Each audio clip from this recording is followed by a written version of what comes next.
All right, we're live. So hello, everyone. I'm Nicholas Chan, reporter at Being Patient, and welcome to our live talk series. And today we'll be talking to the authors of American Dementia, which is a new book where they talk about the problems of our hypercapitalistic approach to Alzheimer's, why the rates of dementia have actually declined despite the lack of disease-modifying therapies, and how we as a collective society can improve brain health. So we have Daniel George, who's a medical anthropologist and an associate professor of humanities and public health sciences at Penn State College of Medicine. And joining him is his co-author, Dr. Peter Whitehouse, professor of neurology at Case Western Reserve University and a professor of medicine at the University of Toronto. So thank you, both of you, for joining us today.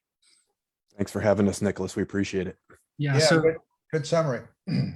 thanks. And I want to start off with asking, in the book, you mentioned that our paradigm of understanding Alzheimer's as a single disease that can be cured, a disease that's distinct from normal aging, is in crisis. I wanted to get your take on why do you think our conventional concept of Alzheimer's disease is in crisis? So it's in crisis in many ways, the way our society is, and Danny's the social scientist. He can talk a bit more about that. But as a neurologist who's seen patients for years, I came to appreciate that the reductionistic biomedical model just wasn't working. Why is it in crisis? Because we haven't produced any biological interventions. And in fact, it's even in worse crisis because the FDA approved one without demonstrating its clinical value. So we've gotten to a point in the field where we're desperate. We've been built around false hope. And it's time we looked at the whole history of Alzheimer's disease, and particularly the dominance of forces that drive profit and want to essentially take advantage of individuals and societies by promising things that don't work and haven't worked and won't work. We need a different approach. Yeah, and when you look closely, as Peter's saying, at the history of Alzheimer's, which is quite young for a disease, but the 70s become a very pivotal decade. That's when the war on cancer was launched and the war on Alzheimer's were launched, and we had these sort of large scale proclamations about curing disease.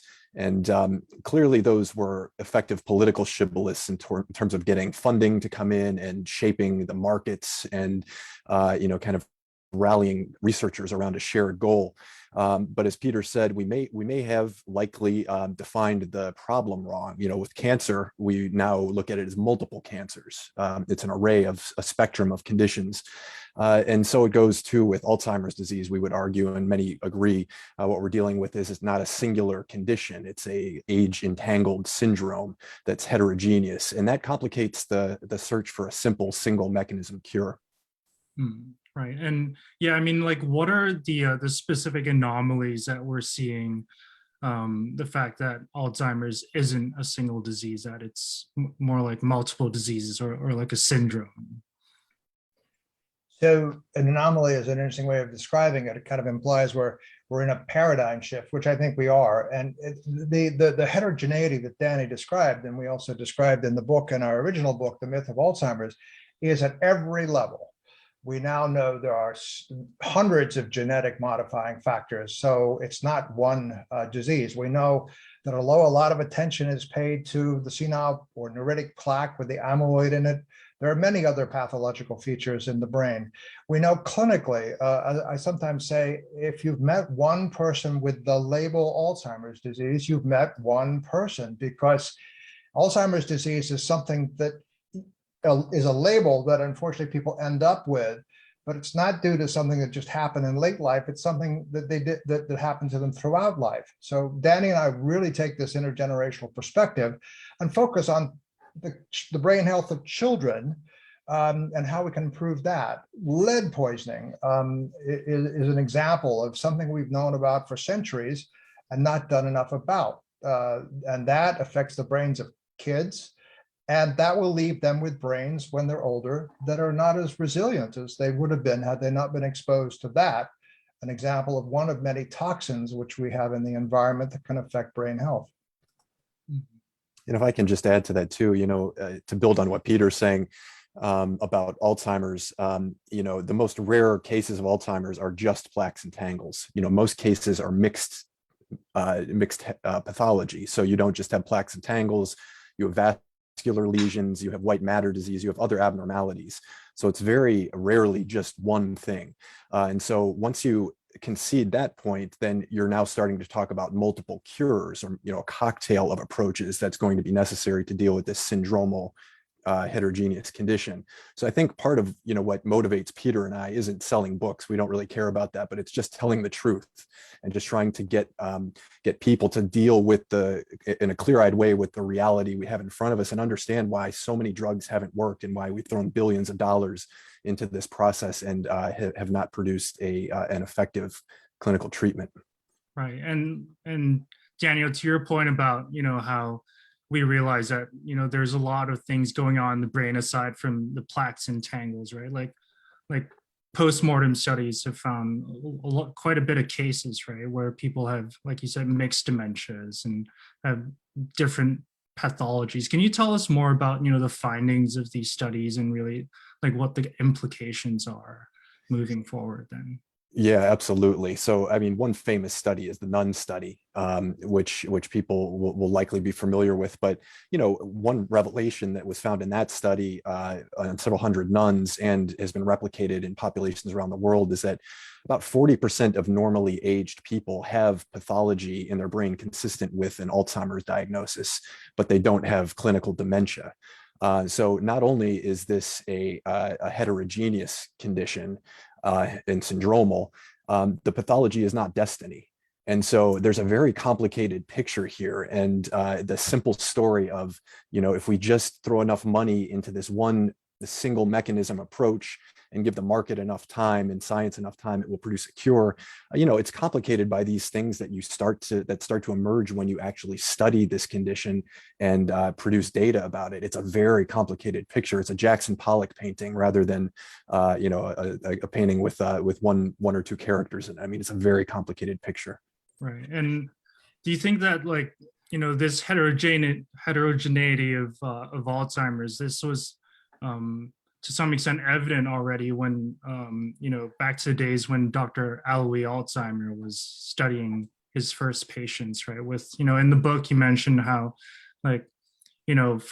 with Augusta D, the first patient that we know has Alzheimer's, he found plaques and tangles, but in the second case study of a different patient who had similar clinical symptoms as Augusta D, that patient had plaques but no tangles, right? Even there, that's evident of how dementia can be different between two people, right?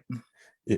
As Peter says, it only took 2 cases of Alzheimer's disease to create heterogeneity in Alzheimer's disease. I don't want to steal his line, but it's a great one, and it's true. But I'll take that as an opportunity to build on it, because it was in 2018 that the National Institute of Aging and the Alzheimer's Association got a bunch of people together and defined Alzheimer's as just biology on the basis of amyloid, tau, and neurodegeneration, which, Nicholas, is another feature we cannot forget, this loss of nerve cells, which undoubtedly is fundamentally important and not well understood.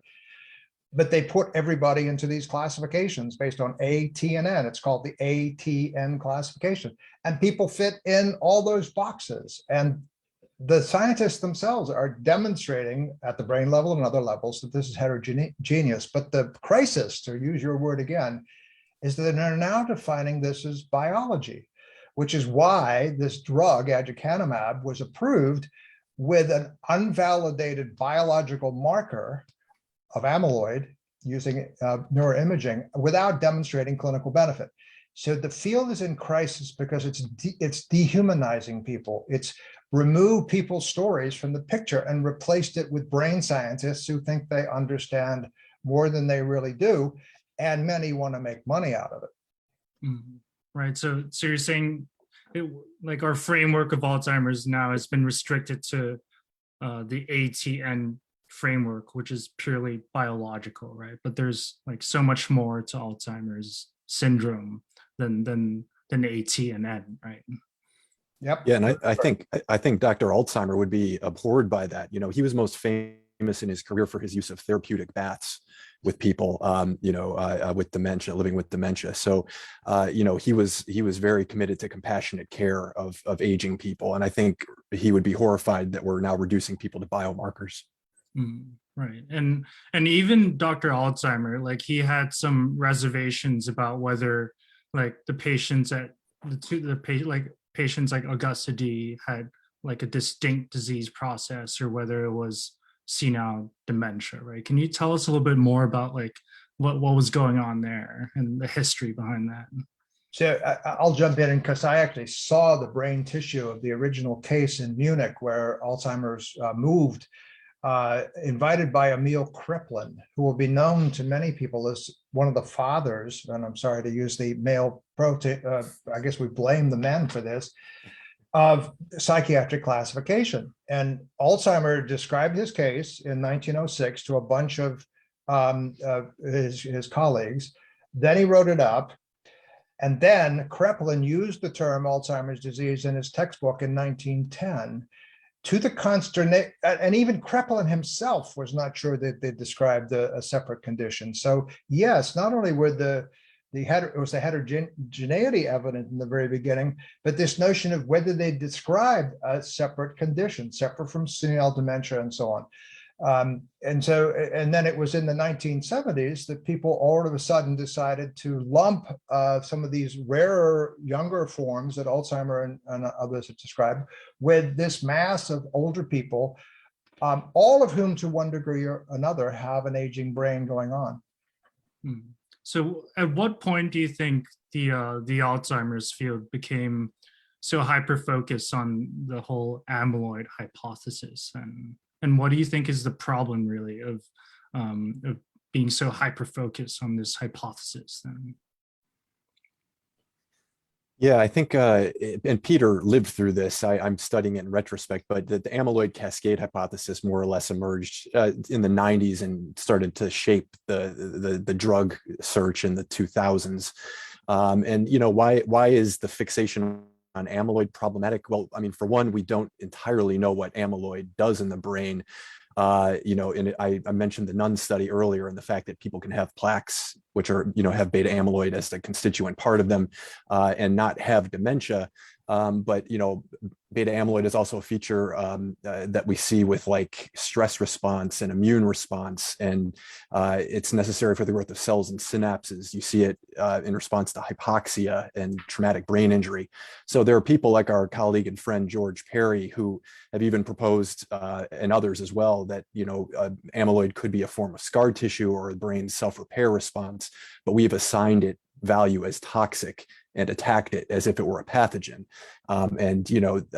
There have been trials that had to stop 2 decades ago because patients were doing worse or were getting encephalopathy, and there were deaths in some of these trials.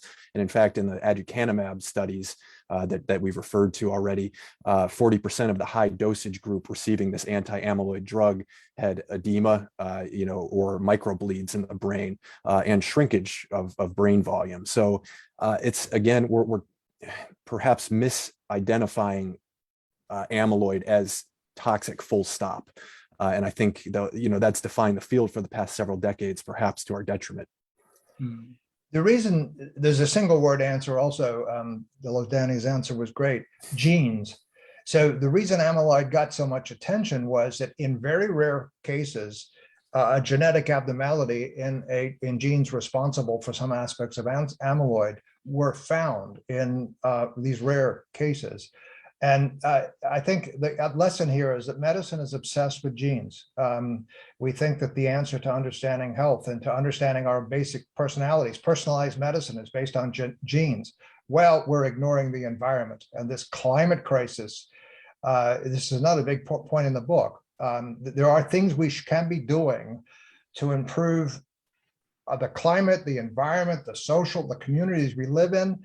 And that has been relatively ignored by medicine because of their fascination with the power of controlling genes. Right. And before we talk about, things like the importance of addressing the climate crisis and poverty and inequality and things like that, I was also wondering on the issue of amyloid, right? In the book, you mentioned that it's really discouraging to see the field now moving on to test drugs in pre-symptomatic stages of Alzheimer's, that they're like doubling down on the amyloid hypothesis. Like, why do you think that's discouraging? Do you think that that's going to be like a dead end for the field in terms of looking for effective treatments then?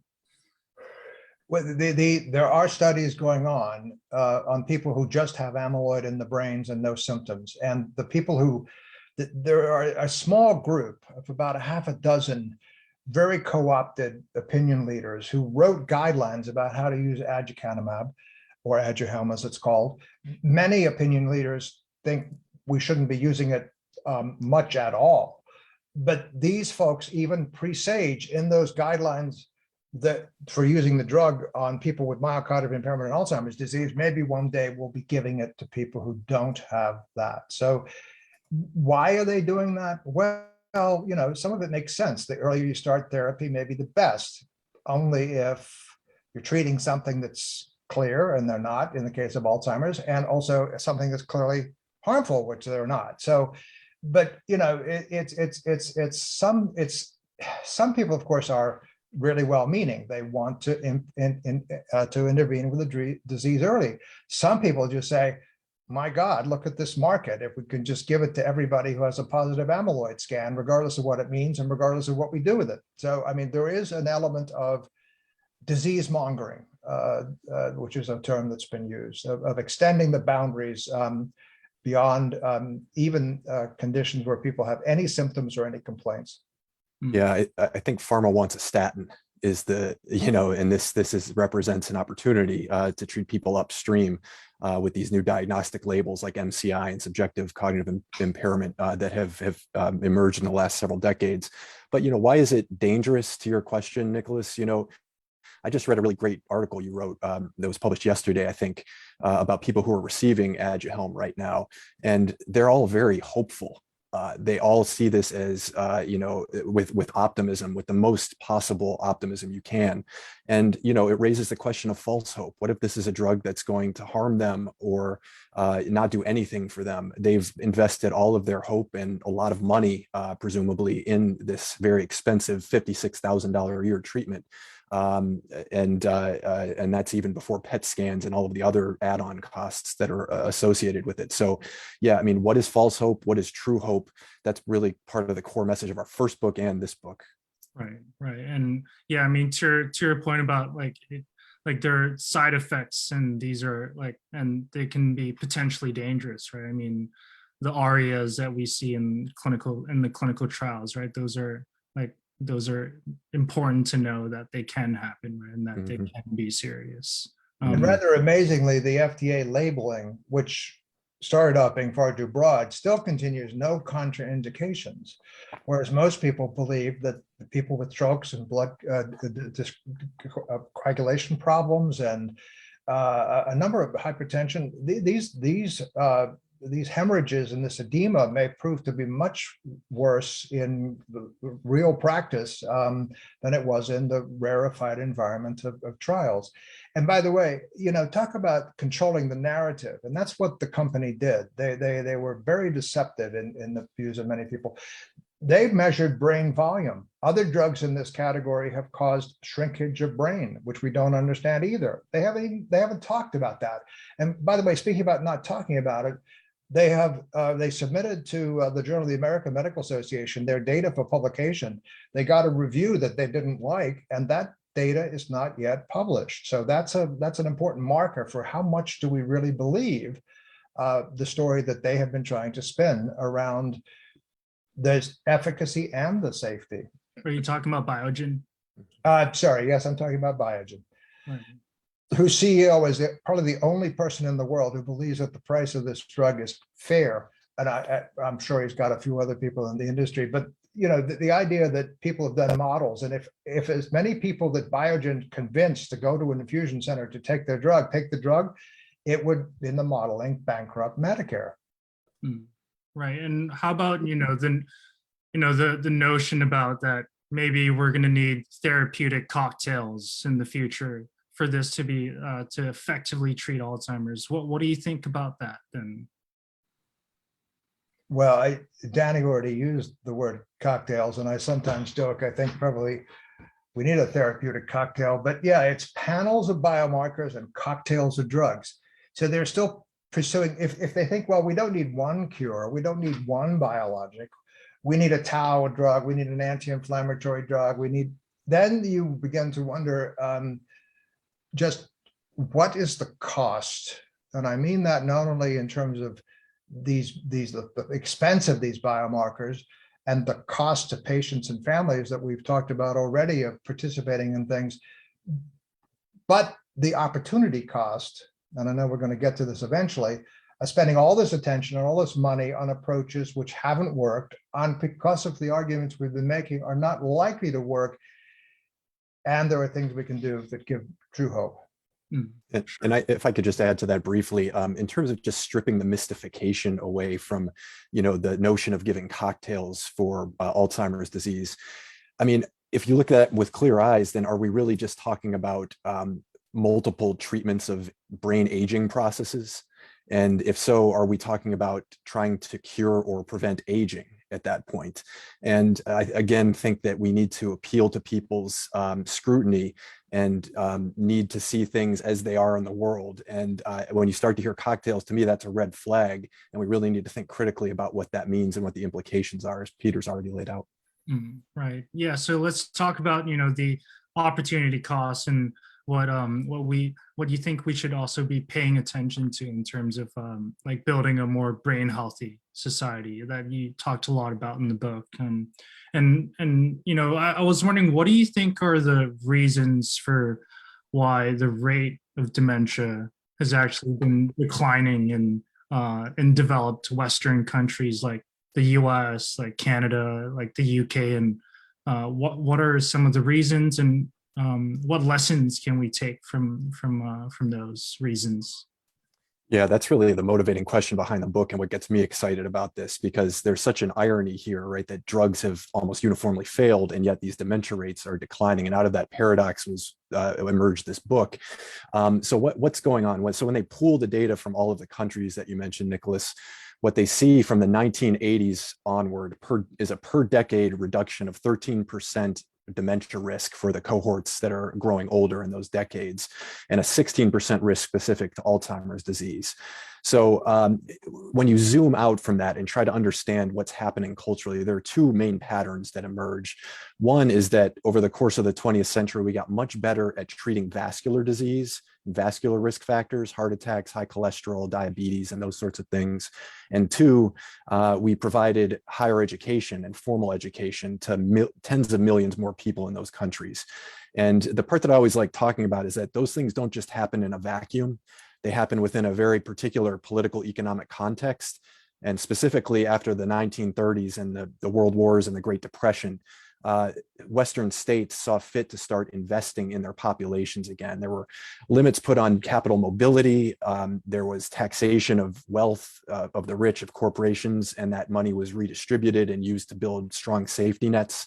So in the United States, we had the GI Bill, which provided higher education for tens of millions of veterans coming back. We know the cognitive reserve is a somewhat mysterious but very real dynamic that protects people's brains who get more education. On the vascular dementia side, most states, including the US, we had Medicare and Medicaid emerge in the 60s, but the improved healthcare systems were providing better frontline care to treat vascular risk factors. We had very effective smoking cessation campaigns. The smoking rates went from 42% in the United States in the 60s to down to 14% today.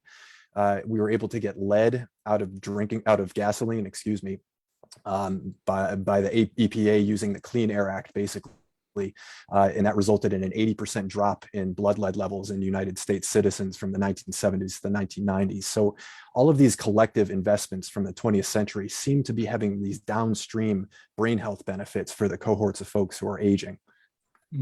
Right. And from like a scientific point of view, in terms of like, let's talk about the vascular risk factors and like why is reducing vascular risk factors and vascular prevention of vascular disease associated with, reduced dementia risk then, scientifically speaking? So I'll answer that because historically, as a young professor at Hopkins, went around saying, well, listen, we understand now there's Alzheimer's disease and there's vascular dementia, and they're separate. Well, we've learned that, as Danny said, most older people who have a dementia don't have one cause, excuse me, they have mixed dementia, which is usually mixed vascular dementia and Alzheimer's. And of course, vascular dementia can affect blood flow. You can have all kinds of things. You can have strokes, you can have small strokes, big strokes, and so on.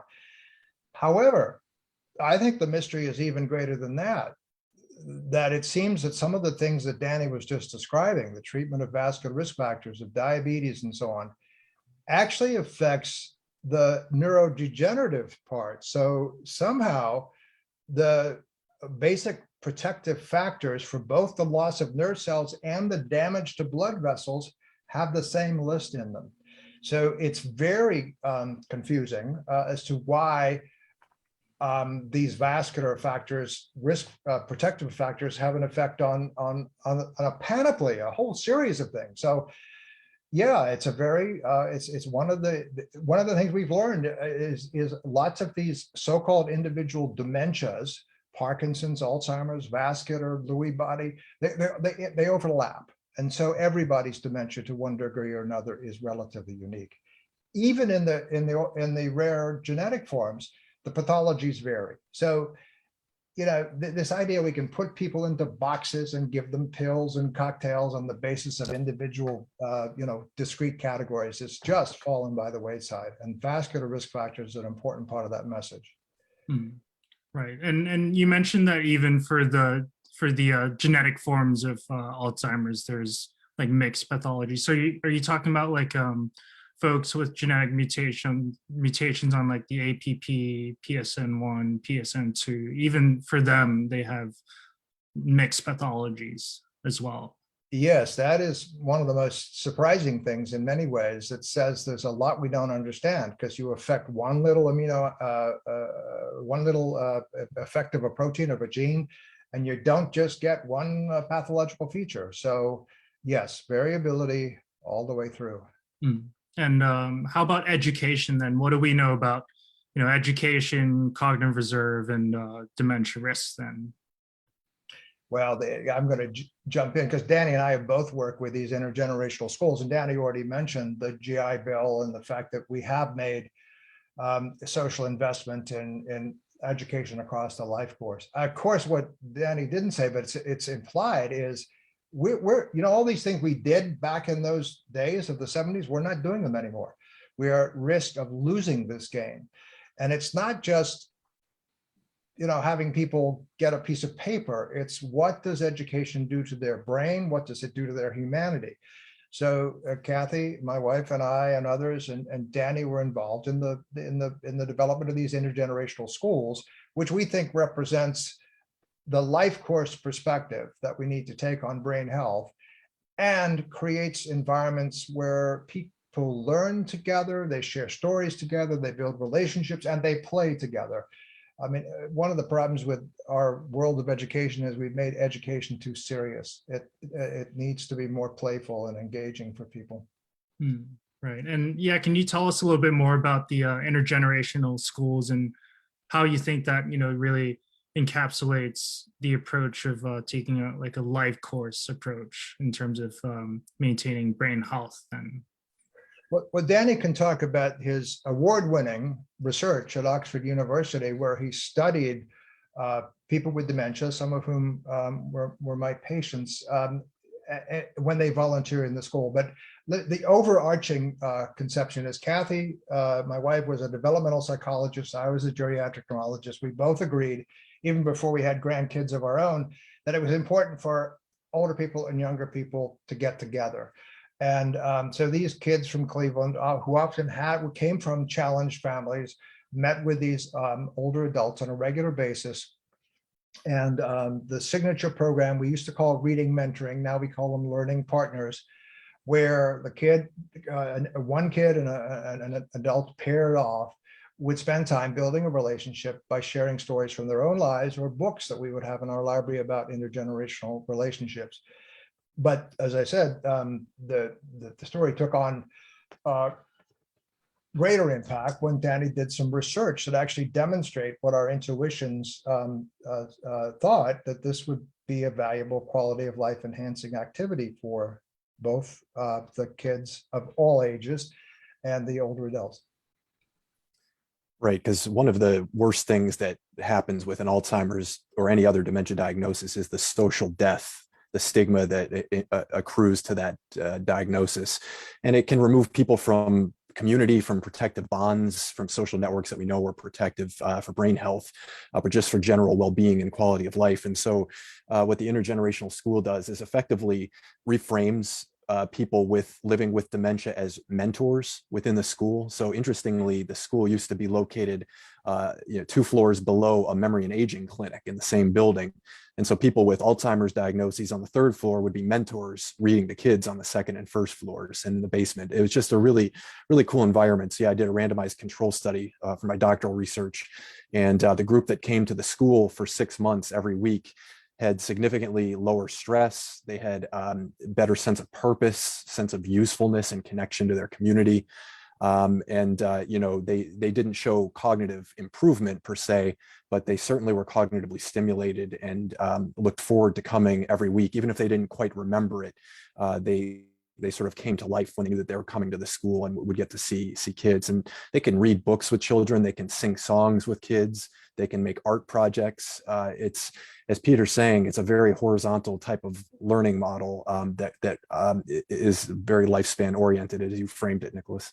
Right, and this is a good example of like the importance of social pseuticals, right? As you write in the book, can you tell us more about like what is the broader concept of social pseuticals and its importance, for society's brain health? And yeah, so we had to help Nicholas pronounce it because it's a very clumsy word that we've made up. Actually, our friend Richard Taylor, who had young onset dementia, I'll credit him with coming up with it. But it's a play, obviously, on the effectiveness of arts-based, relationship-based activities like intergenerational activities or music or dance or creating artwork, telling stories. All of these things that are clearly effective in improving quality of life for people living with dementia, but don't have business models around them like pharmaceuticals do. Repeatedly, time after time, show themselves to be effective. I have my medical students go to an assisted living home and do time slips, which is a creative storytelling and improvisational storytelling project. It's been remarkably effective, not just for the people living on the locked unit at the elder care home, but for my students who get to see people with dementia as more than just challenging patients or people with really difficult illnesses. They see them as witty, as insightful, as playful, as Peter said, and social pseuticals, connect to something quintessentially human about us. And that's where, in my work, in my 2 decades of work in this field, that's where I've seen the most hope and the most reason for optimism. Again, juxtaposing with your great story, Nicholas, about Aduhelm being the source of hope for people. What if we had intergenerational schools? What if we made volunteering opportunities? What if we had more dementia-friendly communities? Is that maybe a better intervention, a better way of thinking about this very complex challenge that we have of how to care for people living with some degree of memory loss in our communities? Right. I would add that social prescribing is real in the United Kingdom. Physicians actually write prescriptions, so it really follows this model. And I will just say that what I used to prescribe, both in Canada and the US, was dance, particularly intergenerational dance. Dance does it all. Music, embodiment, moving, physical exercise is so important. as well as social relationships and often storytelling. So yeah, I mean, I think Richard and Danny have been promoting this word, and I've been learning to pronounce it as you have. But social prescribing is real and growing.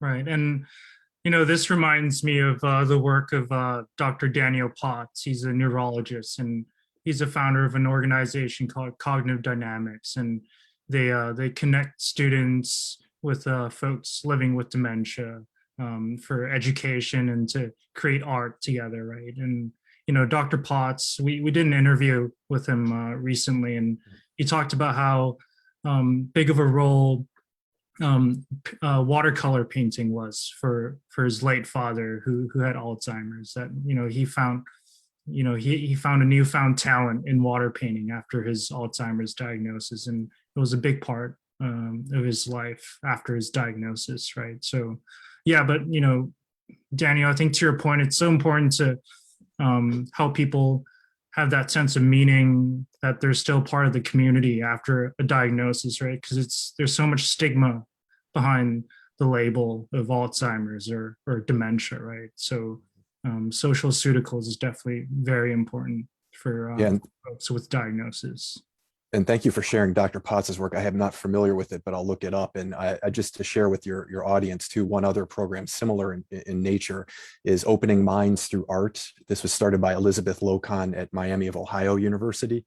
And it trains undergraduate students all around the country to help support people living with dementia in creating expressive art, like abstract paintings and whatnot. And we've just published a study with 6 medical schools that have now, and their medical students go and do that, including here in Hershey. So it's a great model. Anytime you can support people creating art, as that anecdote so profoundly conveys, like even if the artwork isn't great, even if a person doesn't discover hidden talent, it's still a way of expressing oneself and making choices and having agency and connecting with somebody else through that artwork making process. So yeah, I'm a big believer. I'm a dealer of social pseuticals. Right. And you mentioned about time slips, right? That was developed by Anne Basting, right? Anne Basting, that's right. Yep. Sorry, yeah. Another friend of ours. Yeah. So that's another good example of it. So yeah, and I want to shift gears a little bit and talk about other issues that we need to pay attention to, like climate change, right? And I feel like we don't often talk about climate change when we talk about the problem of Alzheimer's. So can you tell me, what is the connection between climate change and Alzheimer's and brain health, and why is this an issue that we really need to address when we think about brain health? So I'll say that I don't use the word climate change anymore, although I sometimes slip. I use climate crisis.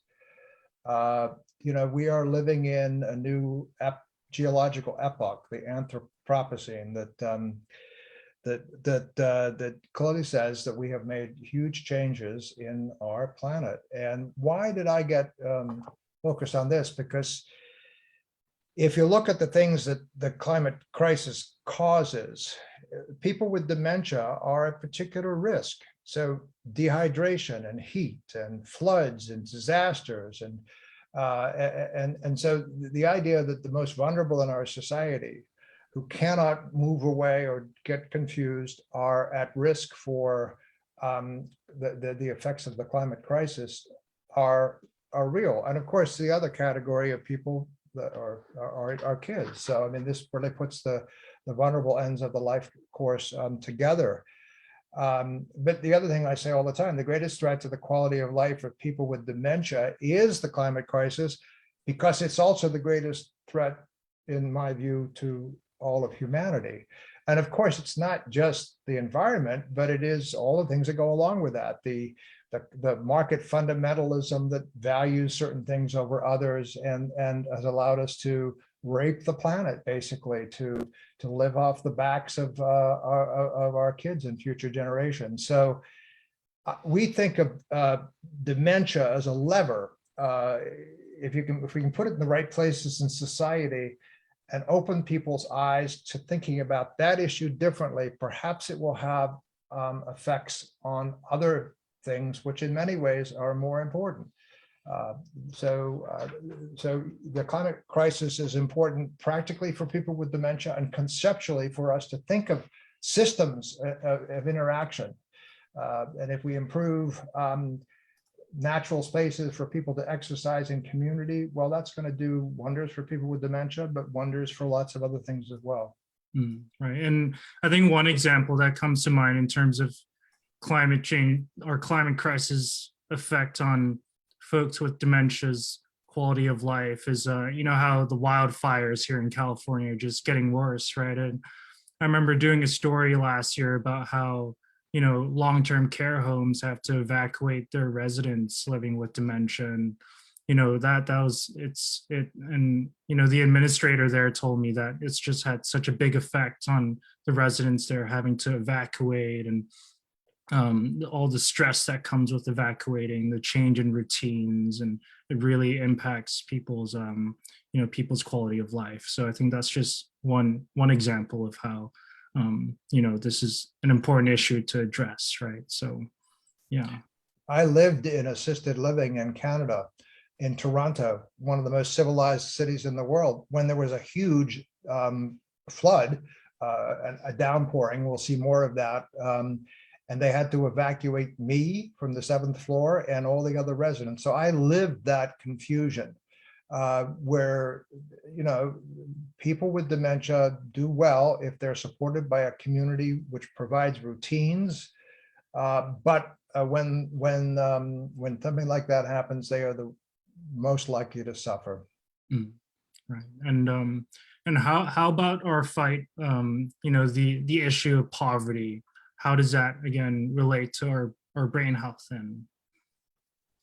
Yeah, so we have a whole chapter in the book dedicated to looking at that very question, and we do it through the eyes of the Fight for 15 movement. These are frontline fast food workers who are trying to get $15 an hour.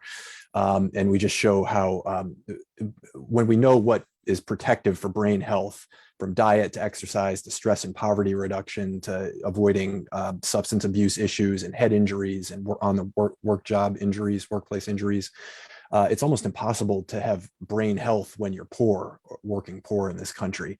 And just to connect back to our earlier conversation about what went right in the mid 20th century to sort of redound to these benefits of people who are now older, as Peter said, things have been trending the wrong way, especially if you're poor or working class in this country. So in terms of vascular health, whereas we saw major gains in terms of treating chronic diseases and vascular disease specifically in the 20th century, we're now seeing a tilt in the wrong direction. So 6 out of 10 Americans, according to the CDC, live with at least one chronic disease.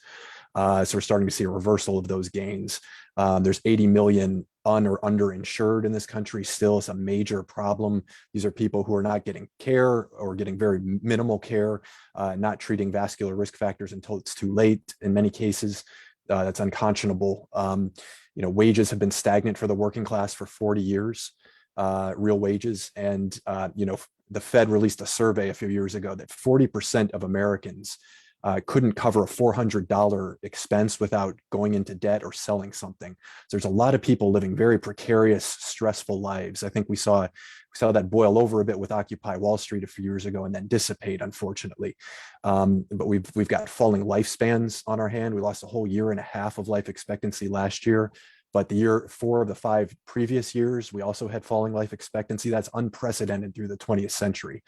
And a lot of that is due to poor chronic disease care, but also diseases of despair, deaths of despair from alcoholism, suicide, and drug abuse, which are rampant right now. And we have, of course, another national lead crisis on our hands. We dealt with the gasoline issue in the 70s, but now we have the crisis of lead in our drinking waters, which has been obviously dramatized in Flint, especially, but in California, in Cleveland, in Philadelphia, there is lead in drinking water right now, and no lead levels are safe. Lead's a neurotoxin. It also raises risk for heart disease, for heart attacks. And then the last thing I'll mention are the educational rates, which trended up in all of those countries that you mentioned, Nicholas, that are seeing dementia rates decline or dementia risk decline. Now, what we're starting to see in the United States are actually falling cumulative years of education for cohorts that are now turning 65 plus. And obviously for people our age, we've got massive debt if you want to go into higher education, and it's all underwritten by Wall Street, and people are just getting priced out of it, especially men, which is a real problem. There used to be a 60-40 split with men and women in college. Now it's 40-60 men, women. So we're seeing some real, the needle is moving in very troubling directions on a lot of these indicators of brain health that were still favorable in the 20th century. And just to add quickly, it's not just poverty, it's income inequity. And that's what we're seeing around the world. It's the difference between the very wealthy and the very poor. And that, a lot of studies have been shown to be a really important predictor of health, which is in turn is a predictor of brain health. Right. And the factors that go into that is like, your access to, just for one example, like access to nutrition, right? I mean, that we know that that's so important for brain health and having nutritious food. But, as you mentioned in the book, right, there are food deserts in the US where people lack access to nutritious food, right? And that's just one example of the problem that we have on our hands, right? We also quote Mona Hanna-Attisha, who's the pediatrician in Flint who helped expose the lead crisis. And she doesn't talk just about food deserts. She talks about food swamps as well. These are areas where you have high density of fast food spots. You have trouble accessing fruits and vegetables, but there's high calorie density with low nutritional value. And that all, manifests in very poor outcomes for people living in those areas. And in fact, there was just a really great study in JAMA that looked at neighborhood level disadvantage, including food deserts. And they actually correlated data with a biobank or brain bank. And they showed that areas that had higher deprivation indicators at the census tract level, people tended to have greater neuropathology in those areas. So there's a through line from the neighborhood you live in to the health of brains. I mean, it's increasingly clear that that's the case. Right. Even the air you breathe, evidence air pollution contributes to cognitive impairment. That's right. Right. Got it. So, I think with all this said, then I was wondering, what role then do pharmaceutical companies and drug development play then in this path forward for a more brain healthy society? Like, how do you think they can do a better job, or how do you think they can play a role in helping us move forward in the right direction then? What's their place? So I'm a recovering drug lord. That's what I use to characterize the people that first consulted with the pharmaceutical industry. Even wrote an article, Why I No Longer Consult for the Pharmaceutical Industry. I think you're looking for a positive message here. That's what I'm sensing behind your question, because my first response to that is they have to stop spending so much money on lobbyists, on lawyers, on direct-to-consumer marketing, and a bit more money invested in basic research. But they also have to be honest. They have seduced physicians and are fined tens of billions of dollars for contributing to doctors prescribing medicines off-label. For example, we've been talking about long-term care. They've been gaming the system by getting older people diagnosed with schizophrenia so they can feed them drugs that were designed for schizophrenics. And there are companies under corporate integrity agreements for what they've been doing in long-term care. So this was the easy part. Now, what could they be doing? I guess we need conscious capitalism. We need a reinvigoration of the role of markets, because neither Danny or I believe that.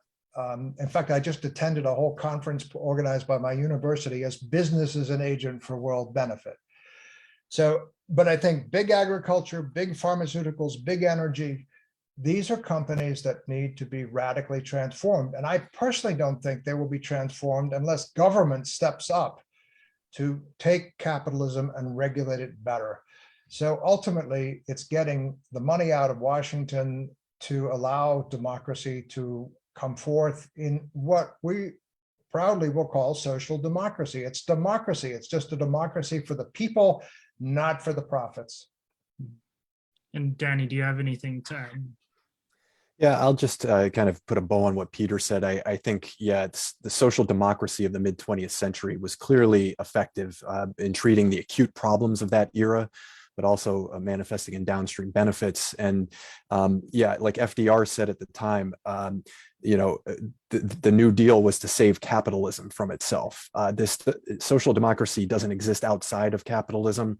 It's in many ways a compromise. I would also allude to the Pandora Papers that just came out. This is building on the story that was out about the Panama Papers before that. All of these ways that billionaires and corporations are stashing money in tax havens around the world. All of that needs to be addressed, and that somehow crops up in our news and then just disappears for some reason. And so I think we need a real muscular commitment to, if we can't nationalize these companies and have a more fair society, we at least have to regulate better and hold them to account for their malfeasance. Right. And I also wanted to quickly touch upon, the narrative that we have about Alzheimer's, because, in the book, you were quite critical about, people, organizations invoking like the tropes of, this is a war against Alzheimer's, that we're fighting this battle. Firstly, why do you think that's problematic? And secondly, what do you think, like advocacy organizations like Alzheimer's Association can do a better job in terms of framing a better narrative than behind Alzheimer's or dementia? Right. Peter, you go. I just talked. Sorry. This is something we both agree on. And I think it's important because we've been talking about narrative, and behind lots of narratives are metaphors. And we've written papers saying that declaring war on probably anything, but particularly diseases, like the war on terror, that's, terror is something that's internal. You're declaring war on yourself. So these efforts to put a military, battle diseases, all these kinds of things, make it sound like it's simple. You just win the war, right? No, we like ecological metaphors. I use a lot of tree metaphors, for example, because I think thinking of disease as metaphorically related to ecology and ecosystems is a much better way of thinking about things in a complex way. It's a metaphor for health. It's not a metaphor for fighting diseases, some of which are just badly construed, as we have made the point with Alzheimer's already. Yeah, and to that, I would just add, I understand the reason why advocacy organizations frame things in the way that they do. I mean, they need to get funding, they need to keep attention in the public, and using using very dramatic metaphors as a way of holding the public's attention and interest. But there are more humane ways to do that, of course, more dignified ways to do that. Thankfully, we've evolved. We're now talking about people living with dementia and not dementia victims, or people who have been conquered by Alzheimer's disease. Another metaphor you often see is the silver tsunami, this idea that dementia is going to just drown us in cost. And of course, that's true to a degree, that we do have to adapt as a society. But that's been one interesting irony too, with these falling risk rates of dementia risk in these countries, is that maybe this isn't the silver tsunami we thought, and maybe there are healthier and more balanced ways of framing the challenge. And I think you've seen in recent years a lot of these advocacy groups standing up for themselves and saying, please don't call us zombies, please don't say that we're lost selves, please don't say we're a burden to the people who love us. And so in many ways we should, not just exclusively, but we should listen to people who are living with these labels and with the stigma that accrues to them. So yeah, absolutely. There's been very deserved scrutiny of the tropes, as you say, over the last several decades, but there's still more work to be done. Right, and I should add that I think the media, like us, we are definitely we don't help either sometimes when we use those tropes too. So that's definitely something to be mindful of, right? I think the narrative is very important. Critically. Yeah. And I think last question, like, what do you hope readers can take away from the book then, the main takeaways? Well, I would go back to the part that excites me the most, which is this prevention and falling risk story. That's the narrative that I'm most drawn to, and we need to look back and kind of that's a part of our American dementia, is that we've forgotten aspects of the past that have benefited our brain health. Also, part of dementia is not being able to project forward. So what I'd like for us to do is remember the wisdom of the past and project it forward and kind of overcome our American dementia. And to me, that means addressing this issue of 80 million being un and underinsured, making sure people are all getting care for vascular risk factors and other challenges in their lives as just a base humanity, a right of citizenship in this country. We could provide universal education, higher education, tuition free. That's been talked about in recent years. We just need political will to do that. We could provide vocational training and adult education opportunities for people. We could provide a job guarantee and a living wage, to your earlier question about poverty and the plight of the working class. Anything we can do to help the working class is going to help brain health, anything we do materially. We could have a national campaign to get lead out of our drinking water and replace all of the mains that are leaching lead into our water.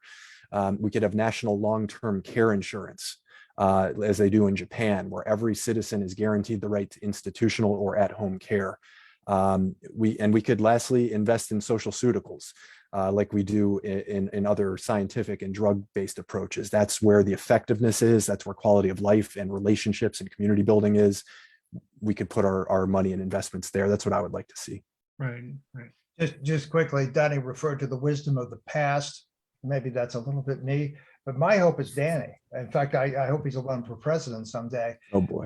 Or at least support Bernie Sanders or something. But it is an the word I'm going to add is intergenerational relationships.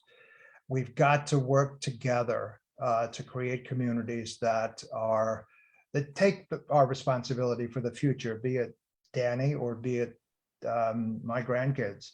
So grandparenting and those kinds of relationships have been very powerful for the human species. It's time to reinvent relationships in community and get the generations to work together. Right. And I think one message is that, dementia is not, a condition that we can drug our way out of, right? It's not we can't drug our way out of it. There's so much more to it that we have to develop, sound policies for improved education, income, climate, our environment, things like that. And as well as, preserving the relationships between generations, right? That's our way forward. So, yeah. Hugs, not drugs. Right. Well, thank you both. Thank you both for the interview, and for the audience, if you miss any of this interview or would like to hear more about our upcoming talks, don't forget to sign up for a newsletter at beingpatient.com. And thank you for watching. Thank you.